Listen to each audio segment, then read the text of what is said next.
সবই আল্লাহর ইচ্ছা।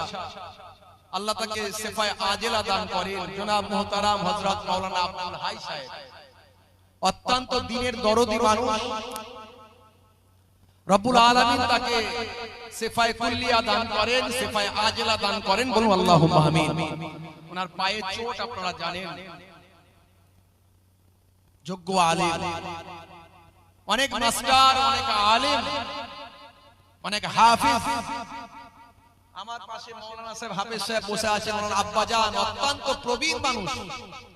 আমি আজ কি কথা হচ্ছিল, 12 বছর আগে প্রথম এখানে এসেছিলাম। 12 বছর ওনার আব্বাজানের সঙ্গে সেই থেকে পরিচয়। অনেক প্রবীণ মানুষ, অনেক যোগ্য আলেম, দীর্ঘদিন ধরে এই জলসায় সভাপতিত্ব করেছে। অনেক যোগ্য আলেম এখানে আছেন। প্রত্যেকের প্রতি আমার আন্তরিক সালাম, শুভেচ্ছা, ভালোবাসা আমি জ্ঞাপন করি।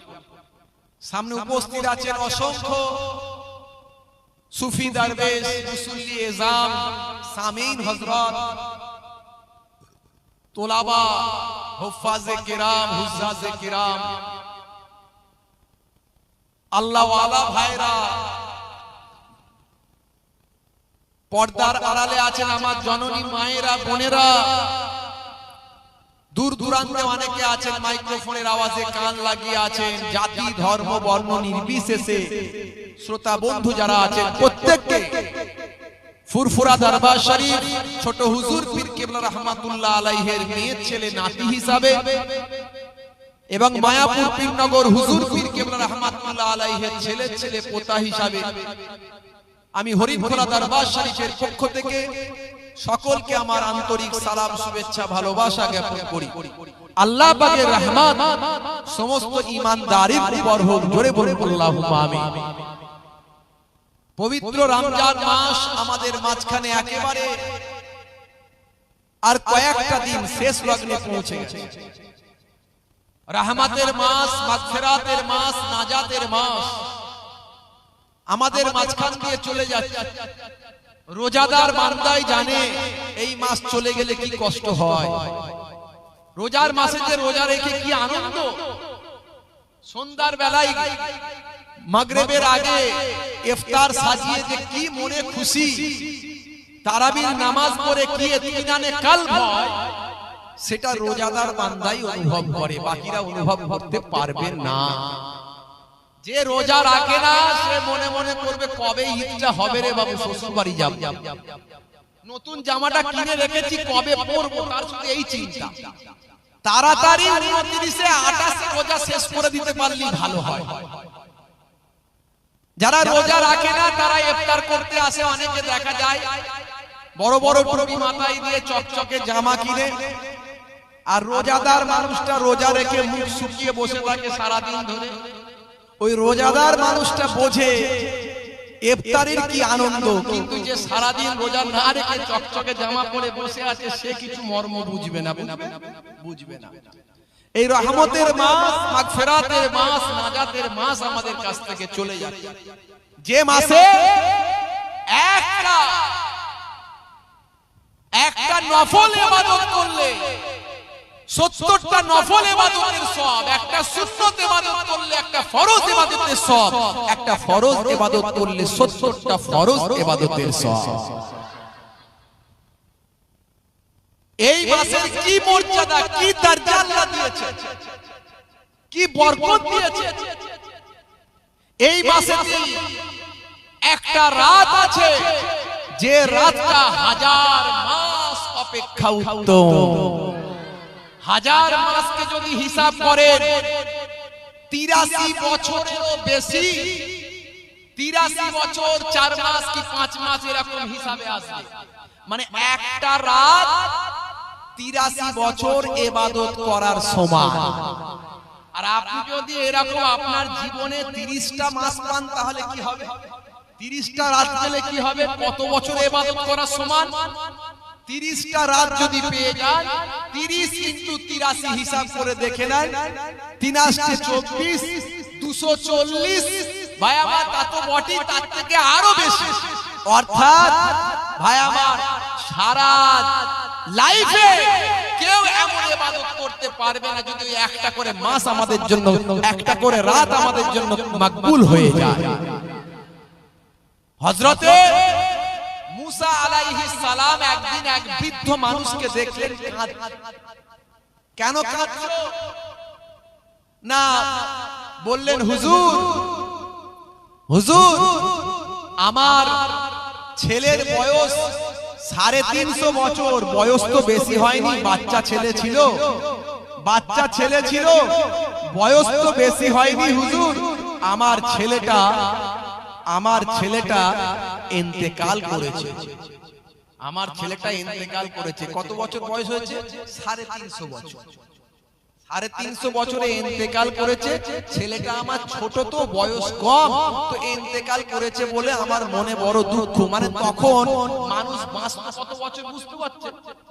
700 বছর, 800 বছর, 900 বছর, 1000 বছর, 1000 বছর মানুষ মানে বেঁচেছে, মানে কম বেঁচেছে, বয়স বেশি হয়নি। কাজ ছেলেটার বয়স বেশি হয়নি, ইন্তেকাল করলো, মারা গেল, তাই কাজ বলে চুপ করো, কান্না। 350 বছর বেঁচে আবার বলছে কম বয়স বেশি, ছোট ছেলে নাকি বয়স বেশি হয়নি।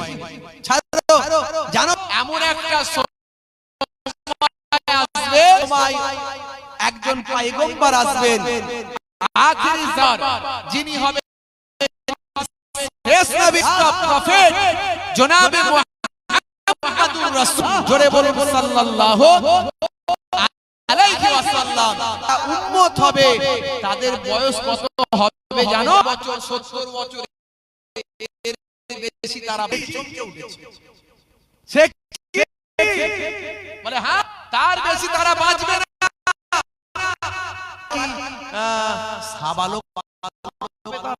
সাবালক হবে, বলে হ্যাঁ হবে, বলে তাদের বিয়ে শাদী হবে, তাদের ছেলে পুলে হবে, বলে হ্যাঁ ছেলে, বলে সে কি তাহলে তারা কিছু ইবাদত কি করে?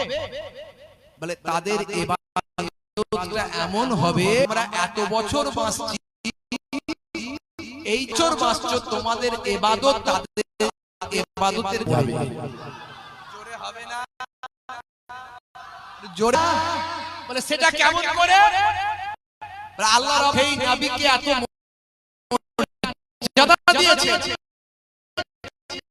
আর সেই নবীর মর্যাদা যে সেই একটা রাত পাবে, বছরে যদি ইবাদত করে দেয়, একটা রাতের দরজা 30 বেশি আল্লাহ মর্যাদা দেবে, হবে না? মনে রাখুন তরুণ যুবকেরা,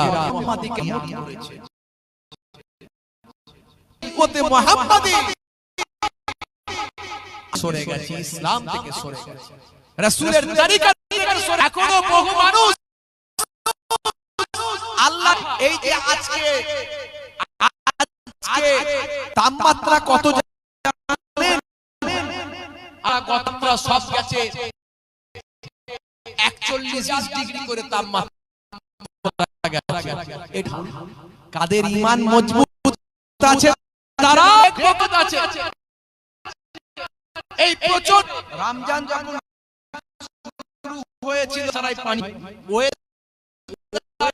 ঠান্ডা, বলে ও কি জানো, কষ্টই নাই। আর এবারে বুঝতে পারছে কষ্ট কতজন যে যারা ছেড়ে দিল, খারাপ ঈমানের পরে। ছোট ছোট বাচ্চা ছেলেরা রোজা পারো না বললে হবে, আল্লাহ শুনবে? রোজার কাফারা আছে, নামাজ কাজা করে নেবে। একটা রোজা যদি ইচ্ছাকৃতভাবে কেউ ছেড়ে দেয়, তাকে তার কাফারা হলো ধারাবাহিক পরপর 60 খানা 60 ডেজ 60টা রোজা রাখতে হবে। এই একটা রোজার কাফারা 60টা পারবে তো? কোনদিন পারবে না। আবার তার মাঝখানে একটা ছেড়ে গেলে 60টা। অর্থাৎ রোজাকে আল্লাহ এমন নিয়ামত করেছে, রোজাদার বান্দা রোজা রাখার কারণে তাকে আল্লাহ মুত্তাকি বান্দা বলে কবুল করে নেয়। মুত্তাকি বান্দা কাকে বলেন? এই পারু ভাই আমার পাতলা এলাকার মানুষ কতটা জানেন জানি না।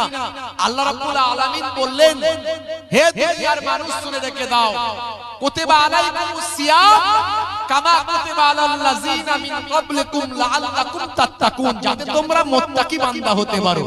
মুত্তাকি বান্দার ব্যাখ্যায় অনেকে ব্যাখ্যা করেছে, ধরুন খাবারটা আপনার মাগরিবের আগে আসরের পর থেকে খাবার সাজানো আছে, পেটে ক্ষুধা, প্রচন্ড ক্ষুধা, সামনে খাবার, কিন্তু আপনি খেতে পাচ্ছেন না।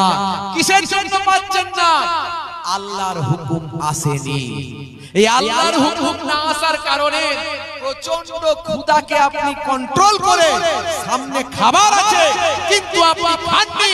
আল্লাহ বলবেন, হে ফেরেশতারা দেখো, তোমরা বলেছিলে এই মানুষকে সৃষ্টি করতে বারণ করেছিলে, মানুষ নাকি শুধু মারপিট দাঙ্গা হাঙ্গামা করবে, আমার ইবাদত করবে না। দেখো তাদের খাবার আছে, 14-15 ঘন্টা শুকিয়ে কলিজা বের হয়ে যাচ্ছে, তারপরেও তারা সামান্য পানি দিয়ে গলা ভিজাচ্ছে না, কারণ আমি আল্লাহ হুকুম দিইনি। এরা হলো মুত্তাকি বান্দা। আজকে মুত্তাকি বান্দার পরিচয়, আপনি যদি মুত্তাকি বান্দা হতে পারেন, তাকওয়াওয়ালা মানুষ হয়ে যেতে পারেন, সারা জীবনটা ধন্য হয়ে যাবে। মুসলমান মুত্তাকি বান্দার কারণে আমার আল্লাহ দয়ার জান্নাত আপনাকে নসিব করে দেবে। এই রমজান মাসে মুত্তাকি বান্দার ট্রেনিং দেওয়া হচ্ছে, অন্য মাসে এই ট্রেনিংকে অ্যাপ্লাই করতে হবে।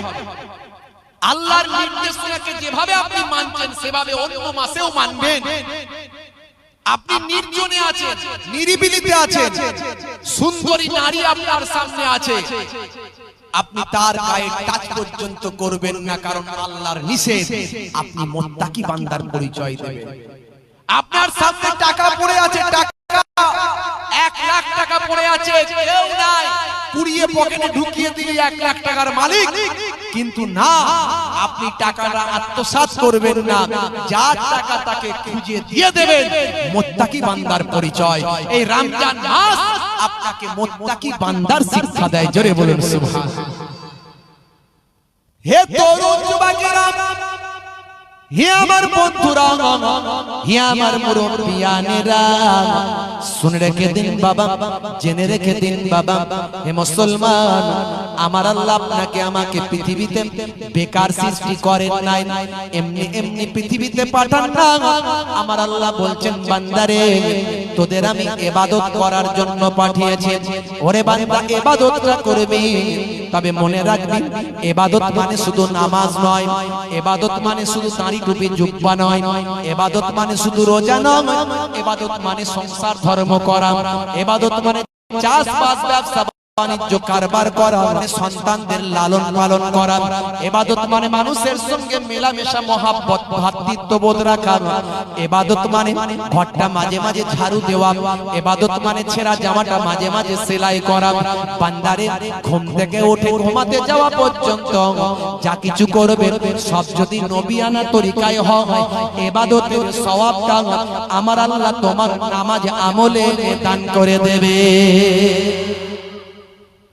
হে তরুণ যুবকেরা, হে আমার বন্ধুরা, হে আমার মুরব্বিয়ানেরা, মুসলমান ইবাদতটা করুন, রাসূলানার তরিকায় ইবাদতটা করুন। হে জওয়ান যুবকেরা, হে আমার মুরব্বিয়ানেরা, বিশ্বনবী কেমন তরিকা শিখিয়েছেন, যদি আপনি সাচ্চা মুসলমান একজন হয়ে যান, রাসূলের সুন্নত তরিকা যদি আপনার মধ্যে থাকে, আপনি কখনো কোনো অন্যায় কাজ করতে পারবেন না। আপনার মধ্যে কখনো অমানবিকতা আপনার মধ্যে কখনো স্থান পাবে না। আপনি কখনো অমুসলিম হিন্দু ভাইদের সঙ্গে খারাপ ব্যবহার করতে পারবেন না। আপনি যদি সাচ্চা মুসলমান হন, ছোটদেরকে আপনি কখনো কষ্ট দিতে পারবেন না, বড়দেরকে আপনি কখনো অশ্রদ্ধা করতে পারবেন না।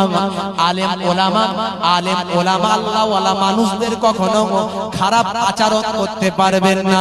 শুধু তাই নয়, হে তরুণ যুবকেরা, এমনকি কোন জীবজন্তু পশু পাখির সঙ্গেও আপনি খারাপ আচরণ করতে পারবেন না।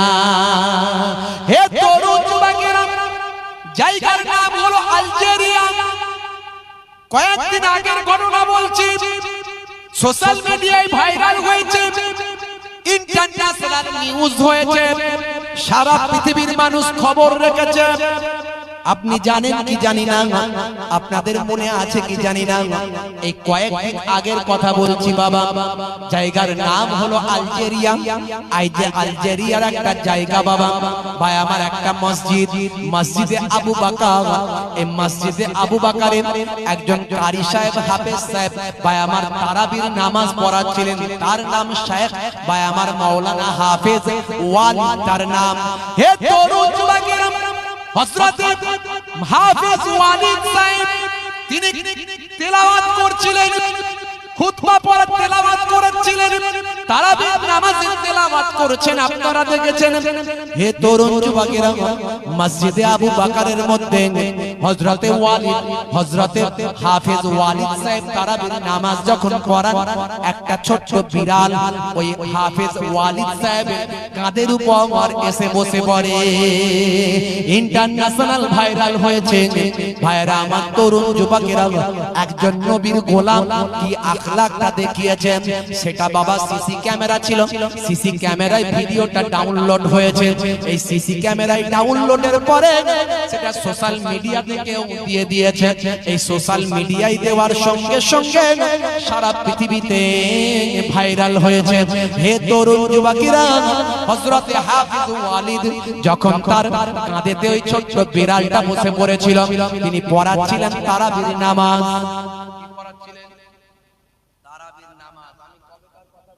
কয়েকদিন আগেকার কথা বলছি, ইন্টারন্যাশনাল সোশ্যাল মিডিয়ায় ভাইরাল, সারা পৃথিবীর মানুষ খবরটা জানতে পেরেছে।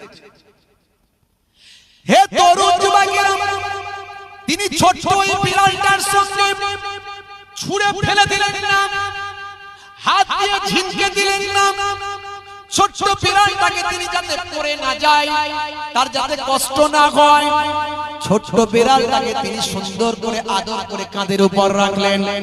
ছোট্ট বিড়ালটা ওই হাফেজে কোরআন আল্লাহর নেক বান্দার গাল মোবারকে চুমু দিতে লাগলো, গাল মোবারকে চুমু দিতে লাগলো। ছোট্ট বিড়ালটা, হাফেজে কোরআনের কি সম্মান আল্লাহ দিয়েছেন, একটা ছোট্ট বিড়াল বুঝতে পারলো বাবা আল্লাহর হাফেজে কোরআন বান্দার গালেতে চুম্বন দিল। এমন সময় ওই হাফেজে কোরআন বান্দা হযরতে হাফেজ ওয়ালিদ মসজিদে আবু বকরের খুতবায় আমার নামাজ পড়াচ্ছিলেন, তারাবির নামাজ। সেই সময় ওই বাচ্চা বিড়ালটা যাতে পড়ে না যায়, কষ্ট না পায়, সুন্দর করে কাঁধের উপর রাখলেন। আস্তে আস্তে আস্তে আস্তে তিনি সিজদায় অবনত হলেন। এই সিজদায় যখন অবনত হচ্ছেন, এমন সময় ওই ছোট্ট বিড়ালটা হাফেজ ওয়ালিদ আল্লাহর নেক বান্দা শরীর থেকে নেমে চলে যায়। এই ঘটনাখানা মানুষের কাছে যখন ছড়িয়ে গেল, মানুষ দেখতে লাগলো, কি দেখতে লাগলো, যে একজন হাফেজে কোরআন নামাজ পড়াচ্ছেন, তার কাঁধের উপর একটা ছোট্ট বিড়াল চেপে উঠেছে। তিনি বিড়ালটাকে ছুঁড়ে ফেলে দিচ্ছেন না, বিড়ালটাকে ছিটকে দিচ্ছেন না, অথচ সেই বিড়ালটাকে তিনি সুন্দরভাবে আদর করছেন, যাতে না বিড়ালটা পড়ে গিয়ে কষ্ট না পায়। আর কথিত আছে, দেখতে পাওয়া যায় ওই বিড়ালটা আল্লাহর হাফেজে কোরআনের গালেতে চুম্বন দেয়। জোরে হবে না, জোরে হবে না। আলজেরিয়ার সরকার যখন জানতে পারলো যে এই ঘটনা ঘটেছে, সোশ্যাল মিডিয়ায় লক্ষ লক্ষ মানুষের কাছে পৌঁছে গেছে, তখন আলজেরিয়ার সরকার ওই হাফেজে কোরআন হযরত আল্লামা হাফেজ শেখ ওয়ালিদ তাকে রাষ্ট্রীয়ভাবে পুরস্কার দেয়া হলো। কেন দিল? যে একজন হাফেজ কোরআন, যার মধ্যে সত্যিকারের দ্বীন আছে, সত্যিকারের ইসলাম আছে, সত্যিকারের রাসূলের সুন্নাত আছে, সত্যিকারের রাসূলের তরিকা আছে, একটা ছোট্ট পশুর সঙ্গে কত সুন্দর আচরণ করেছে। যদি সচ্চা মুসলমান হন, আপনি একটা পশুকেও কষ্ট দিতে পারেন না, একটা প্রাণীকেও কষ্ট দিতে পারেন না। এটাই রাসূলের আদর্শ, এটাই নবীর আখলাক, এটাই রাসূলের চরিত্র। উম্মতে মুহাম্মাদীকে আল্লাহ শিখিয়ে দিয়েছেন, লাকাদ কানা লাকুম ফি রাসূলিল্লাহি উসওয়াতুন হাসানা। হে দুনিয়ার মানুষ শুনে রেখে দাও, তোমাদের জন্য তোমাদের নবীর মধ্যে আছে উত্তম আদর্শ। দয়ার নবী গো আমার ময়ার নবী গো, সব ছাড়িব কিন্তু তোমায় ছাড়তে পারি না।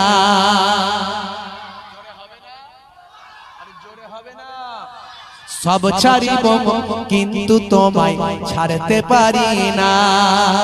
ছাড়িনি ছাড়ব না ছাড়তে পারি না, ছাড়িনি ছাড়ব না ছাড়তে পারি না।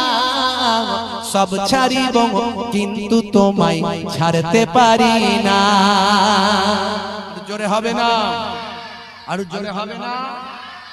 मेरा नबी सबसे बड़ा सब नबियों पर रहमतुल लिल आलमीन भेजा है परवर।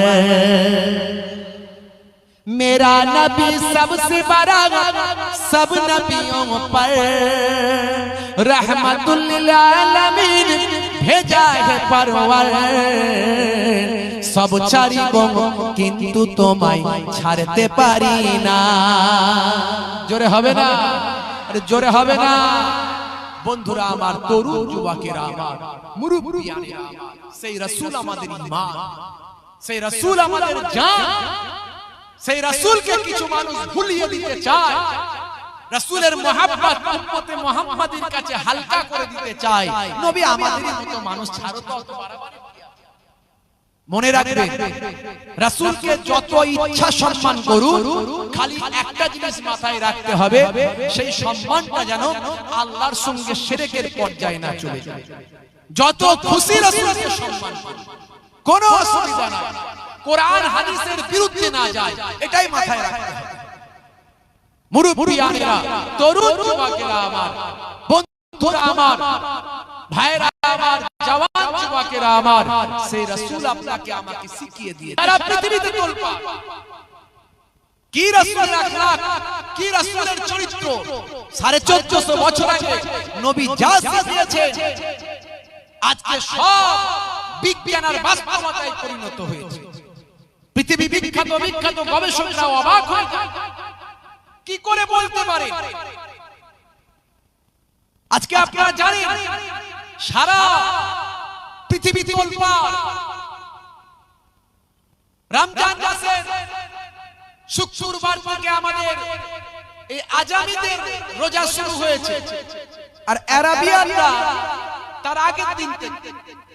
তো আমাদের এই আজামিদের জন্য, অর্থাৎ এই আরব বাদ দিয়ে বাকি সমস্ত দেশগুলো, আমরা যে রোজা শুরু করেছি শুক্রবার, বৃহস্পতিবার দিনগত সন্ধ্যায় আমরা চাঁদটাকে একটু বড় দেখেছিলাম। কথা ঠিক না? আর এই নিয়ে সবাই ভবিষ্যৎবাণী শুরু করে দিয়েছিল, এই রে কিয়ামত এসে গেল মনে হয়, কিয়ামত এসে গেল মনে হয়। চাঁদের তলায় নাকি তারা দেখা গেল, সত্যি দেখা গিয়েছে। আমরা হুটহাট মন্তব্য করে ফেলি, এই জন্য ইসলামকে মানুষের কাছে খেলনা করে ফেলি। ইসলামকে, সঠিক ইসলামকে মানুষের কাছে পৌঁছাতে না পেরে এমন তার কিছু ব্যাখ্যা করি যাতে করে মানুষ ইসলাম সম্পর্কে খারাপ ধারণা করে। আমি একজন পীরের ঘরের আওলাদ, পীরের নাতি, পীরের পোতা, আহলে বায়াতের খানদানের রক্ত ছিটে ফুটা আমার শরীরে আছে।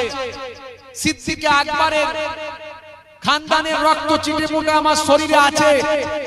বহু মানুষ আমাকে ফলো করছে, মোহেবুল্লাহ হুসাইনি কি বলে, কি করছে, কি করছে, কি বলছে। আমি যদি কোনো খারাপ আচরণ করি, সেটা কওমের জন্য, ইসলামের জন্য সমালোচনার কারণ হবে কি হবে না? জোরে বলেন, হবে কি হবে না? হবেই হবে, হবেই হবে। আমার অমুসলিম ভাইরা বলবে, তোমরা পীর সাহেব মানো, পীরজাদা মানো, পীরের নাতিদের মানো, আলেমদের মানো, এই তো তোমাদের আলেমরা। এই দেখো, বলবে কি বলবে না? জোরে বলে, আমার কথা কি খারাপ লাগছে? আমি কি ভুল বলছি? হাজার মানুষ বলবে আমাদের অনেক দায়িত্বশীল হওয়া উচিত। আপনি যদি আলেম বলে দাবি না করেন, আপনি যা খুশি বলুন, যা খুশি করুন, কেউ কোনো প্রশ্ন করবে না। কারণ ইসলাম শব্দটা আপনার সঙ্গে লাগানো নাই, আলেম শব্দটা আপনার সঙ্গে লাগানো নাই, পীর সাহেব পীরজাদা শব্দটা আপনার সঙ্গে লাগানো নাই। ইসলামের সঙ্গে আপনার কোনো সম্বন্ধ সম্পর্ক নাই। আর যদি বলেন আমি আলেম, আমি মাওলানা, আমি হুজুর, আমি পীর সাহেব, আমি পীরজাদা, আমি পীরের ছেলে, পীরের পোতা, পীরের নাতি, পীরের পোতা, মুফতি সাহেব, মাওলানা সাহেব, ইমাম সাহেব, হাজী সাহেব, তাহলে আপনাকে ইসলাম সম্পর্কে যখন মন্তব্য করবেন, আপনার ব্যক্তিগত জীবনে যখন কথা বলবেন, আপনার বক্তব্য যখন হিন্দু মুসলিম খ্রিস্টান জৈনের কাছে যখন পৌঁছাবে, আপনাকে অনেক দায়িত্বশীলতার সঙ্গে কথা বলতে হবে। কথা ঠিক না ভুল? জোরে বলেন, কথা ঠিক না ভুল বলেন? বন্ধুরা আমার, এক শ্রেণীর আলেমরা ব্যাখ্যা শুরু করে দিল, বলে এই তো রোজা শুরু হয়েছে শুক্রবার, আর মাঝের রোজাটাও আসছে শুক্রবার, তার মানে কঠিন কিছু ব্যাপার স্যাপার হয়ে যাবে মনে হয়। দেখা গেল কিছুই হলো না। তো এই রকম মন্তব্য না করলেই হতো, কারণ বুখারী শরীফের প্রথম হাদিস লা তাকুমু, বুখারী শরীফের মধ্যে এসেছে, বুখারী শরীফের মধ্যে হাদিসটা এসেছে, লা তাকুমু সাআত হাত্তা ইউকালা আল্লাহ আল্লাহ, ততদিন পর্যন্ত কিয়ামত হবে না যতদিন পর্যন্ত একজন আল্লাহকে আল্লাহ বলে ডাকার মানার লোক থাকবে, তার খাতিরে আল্লাহ কিয়ামত করবেন না। সহিহুল বুখারীর মধ্যে এসেছে। আর বললো এই পৃথিবী ধ্বংস হয়ে যাবে, ৭০,০০০ মানুষ মরে যাবে, কানে তালা পড়ে যাবে, এই হয়ে যাবে, ওই হয়ে যাবে। আরে বাবা, সেটা এই রমজান ২০২৩ সালে না অন্য কোন সাল? নবী তো সেটা বলে যাননি। যদিও হাদিস নিয়ে, হাদিসের বায়াবার তা গুণগত মান নিয়ে সমালোচনা আছে, ইখতিলাফ আছে, তারপরও যদি ধরে নেওয়া হয় নবী তো এই ২০২৩ সালের জন্য বলেন, তাহলে আপনাদের যারা মন্তব্য করেছে একটু বুঝে মন্তব্য করা উচিত ছিল। অনেকেই বলছে কইরে পৃথিবী ধ্বংস হয়ে যাবে, হলো না যে? কথা ঠিক না? ৭০,০০০ মানুষ কালা হয়ে যাবে, কই হলো না যে? মনে রাখবেন, অর্থাৎ আপনি ইসলামকে খারাপ করে দিলেন মানুষের কাছে, কিন্তু ইসলাম এটা বলেনি, নবী বলেননি। নবী আলামতগুলো বলেছেন, কবে হবে সেটা বলেননি, ২০২৩ সালে হয়ে যাবে সেটা বলেননি। বন্ধুরা আমার, তরুণ যুবকেরা আমার, একটু ভাবনা চিন্তা করে আমাদের কথা বলার প্রয়োজন আছে না নাই? ধরে বলেন, আছে না নাই? হে তরুণ যুবকেরা, হে আমার বন্ধুরা, শুনে রেখে দিন বাবা, জেনে রেখে দেন, বিশ্বনবীর সুন্নাত তরিকাটা আপনাকে আমাকে ফলো করতে হবে। সারা পৃথিবীর মানুষ যারা রাসূলের তরিকা মেনেছেন, তারা পৃথিবীর বুকে শ্রেষ্ঠ মানুষে পরিণত হয়েছে। আজকে ইতিহাস পর্যন্ত ভাই আমার ঐতিহাসিকরা রাসূলকে সাপোর্ট করেছেন, বিজ্ঞানীরা রাসূলকে সাপোর্ট করেছেন, পৃথিবী বিখ্যাত বিজ্ঞানীরা তার রাসূলের আদর্শ অনুসরণ করেছেন, রাসূলের শিষ্য হয়ে গেছেন। হে তরুণ যুবকেরা, হে আমার মুরব্বিয়ানেরা, শুনে রেখে দিন বাবা, জেনে রেখে দিন বাবা, হে মুসলমান একটুখানি লক্ষ্য করো। বন্ধুরা আমার, তরুণ যুবকেরা আমার, হে ভাইরা একটুখানি খেয়াল করুন বাবা, মুসলমান একটু লক্ষ্য করুন। ১৪৫০ বছর আগে বিশ্বনবী যা বললেন, আজকের যুগে বিজ্ঞান আর বাস্তবতায় পরিণত হলো। ১৪৫০ বছর আগে বিশ্বনবী যা শেখালেন, আজকের যুগে বিজ্ঞান আর বাস্তবতায় পরিণত হলো। বিশ্বনবী আপনাকে আমাকে যে আদর্শ দেখিয়ে দিলেন, সে আদর্শ আজকে সমাজের বুকে মাথা উঁচু করে দাঁড় করিয়ে দিল। হে তরুণ যুবকেরা, হে আমার বন্ধুরা, হে আমার মুরব্বিয়ানেরা, বিশ্বনবী বললেন দুটো কারণে বেশিরভাগ কবরের আযাব হয়। বিশ্বনবী আমার বললেন দুটো কারণে বেশিরভাগ কবরের আযাব হয়। একটা হলো লা ইয়াস্তানজিউ আনিল বাউল, পেচ্ছাব করে পবিত্র না হওয়ার কারণে, আর একটা হলো ওয়ায়ামসিবিন নামিমা চগলখড়ি করার কারণে এই চগলখড়ি করলে বেশিরভাগ কবরের আযাব হয়। আর বাবা পেচ্ছাপ করে পবিত্র না হলে বেশিরভাগ কবরের আযাব হয়। পেচ্ছাপ করে পবিত্র হতে হবে, পেচ্ছাপ করে পবিত্র হতে হবে। আচ্ছা, পবিত্র হতে পারে না কারা জানেন? কারা পেচ্ছাপ করে পবিত্র হতে পারে না? কারা? বেশি বেশি জিন্সের প্যান্ট পরে যারা। বলে হুজুর এটা আবার কেমন কথা? আমি সবার কথা বলছি। কিছু জন জিন্সের প্যান্ট পরলেও রাস্তাঘাটে পেচ্ছাবি করে না, আবার কিছু বেশিরভাগ ছেলেপুলে রাস্তার ধারে পেচ্ছাপ করে ও বেরিয়ে চলে যায়। পেচ্ছাপ করে পানি নেবার ক্ষমতা নাই, ও বসে পেচ্ছাপ করার ক্ষমতা নাই। আছে না নাই? আজকালকার পোলা দেখো সঠিক পথে চলে না, পিতামাতা গুরুজনের কথা তারা শোনে না। আছে না নাই? মুসলমানের ছেলে পেচ্ছাপ করে পানি নাই না, গায়ে হাতে ট্যাটু আঁকা, হেঁটে চলে আঁকা বাঁকা, কাছে গেলে দেখা যায় সুস্থ ছেলে না। তিরঙ্গার দুর্গন্ধে টেকা যায় না, তিরঙ্গার দুর্গন্ধে টেকা যায় না। এত তিরঙ্গা গুটকা খায় মুসলমানের ছেলে, যেখানটা বসবে সেখানটা চষে দিয়ে বেরিয়ে যাবে। পুচ পুচ পুচ পুচ রে ভাই, 12 বছর আর ঘাস জন্মাবে। গায়ে হাতে মুসলমানের ছেলে ট্যাটু আঁকছে, ট্যাটু। বলে কার ভক্ত? বলে মেসি। সর্বনাশ! এই যে আইপিএল খেলা হলো, ওরে বাপ রে বাপ, মুসলমানের ছেলে জান চলে যাবার খাপ। কে নাকি একজন 6টা বলে 6টা ছক্কা মেরেছে শুনলাম। আমি তো কোনোদিন খেলা ফেলা দেখিনি, কিন্তু কে যেন বললো আমাকে 6টা বলে 6টা ছক্কা মেরেছে। ওরে সর্বনাশ! মুসলমানের ছেলে অস্থির। হাই রে হাই! এরা খেলোয়াড়ের ভক্ত হলো, প্লেয়ারের ভক্ত হলো, মেসির ভক্ত হলো, রুনির ভক্ত হলো, বায়াবার বিরাট কোহলির ভক্ত হলো। হাই রে হাই! নবীর ভক্ত হলো না, নবীর ভক্ত হলো না। দাড়ি রেখেছে